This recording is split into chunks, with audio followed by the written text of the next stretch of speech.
Provinsi Jawa Barat memiliki peran strategis dalam mewujudkan pembangunan berkelanjutan menuju Indonesia Emas 2045. Namun saat ini Provinsi Jawa Barat masih menghadapi berbagai tantangan seperti angka prevalensi stunting dan kemiskinan yang tinggi.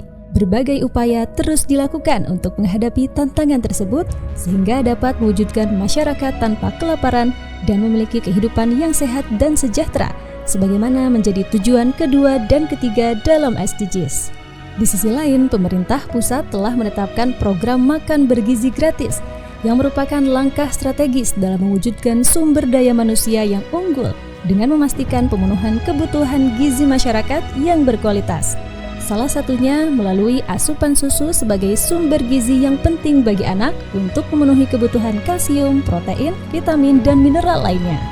Jawa Barat berkontribusi 20% terhadap populasi sapi perah di Indonesia dan 30% terhadap produksi susu nasional, di mana 6 industri pengolahan susu terbesar di Indonesia berada di Jawa Barat. GKS Jawa Barat terdiri dari 16 koperasi susu, 11.000 peternak, 61.000 ekor sapi perah yang menghasilkan setiap harinya 325 ton susu.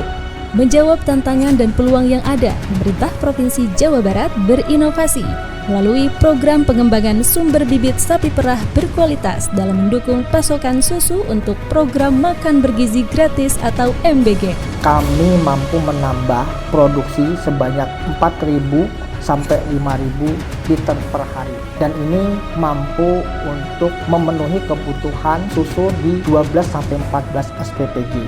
Dan tentunya yang terpenting juga adalah mengurangi ketergantungan impor sapi perah khususnya di Jawa Barat.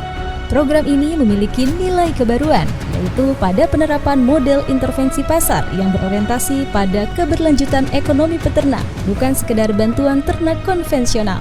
Program ini menghadirkan terobosan dengan menciptakan siklus bisnis melalui mekanisme pembelian pedet dari masyarakat peternak, pembesaran dengan standar mutu terukur, dan penjualan kembali secara bersubsidi kepada peternak. Kami telah menerima pembibitan sapi dari Buni Kasih sebanyak kurang lebih 15 ekor. Alhamdulillah produksinya antara 23 liter per ekor per hari. Nah, dengan adanya pembibitan ini tentunya produksi kami nambah, Pak. Terakhir itu 601 liter per ekor per hari yang tentunya ini disetorkan ke koperasi peternak sapi Bandung. Hasil riring sapi perah ini kemudian dikelola oleh masyarakat peternak di Jawa Barat yang tergabung dalam koperasi pengolah susu di bawah naungan GKSI Jawa Barat. Salah satu produksi susu tersebut diolah dan dikemas menjadi susu sekolah sesuai standar Badan Gizi Nasional, didistribusikan ke sejumlah dapur satuan pelayanan pemenuhan gizi di Jawa Barat. Seiring dengan tujuan SDGs ke-17 yakni membangun kemitraan. Per bulan Oktober ini 15 dapur kurang lebih kalau bicara kilogram atau liter susu mungkin kurang lebih 1.000 liter. Secara umum, inovasi ini memberikan manfaat terhadap berbagai aspek. Dari aspek sosial, program ini dapat menyediakan susu segar untuk program makan bergizi gratis sekaligus mendukung penurunan angka stunting. Dari aspek ekonomi, peningkatan produksi akan turut meningkatkan pendapatan bagi peternak, serta mendorong penciptaan lapangan kerja, kemandirian dari impor dan menguatkan peran koperasi sebagai pusat ekonomi kerakyatan. Dan dari aspek tata kelola, sistem manajemen mutu sertifikasi ISO 9001-2015, Good Breeding Practice, dan nomor kontrol veteriner telah menjadi standar pengelolaan program riring sapi perah ini.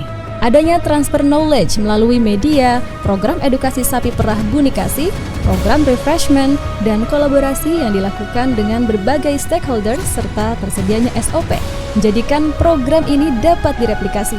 Sebagai contoh, pada Kongres Asosiasi Holstein Indonesia telah dilaksanakan pembahasan untuk menjadikan program ini sebagai model dalam mendorong kemandirian pembibitan sapi perah Holstein Indonesia. Kami berharap melalui program riring sapi perah ini, Jawa Barat mampu memastikan anak sekolah mendapatkan gizi terbaik, peternak lokal mendapatkan kepastian pasar, dan ekonomi pedesaan bergerak. Seluruh inovasi ini bermuara pada komitmen pemerintah Provinsi Jawa Barat untuk mewujudkan pembangunan berkelanjutan melalui berbagai inovasi dalam mendukung percepatan pencapaian Sustainable Development Goals menuju Indonesia Emas 2045.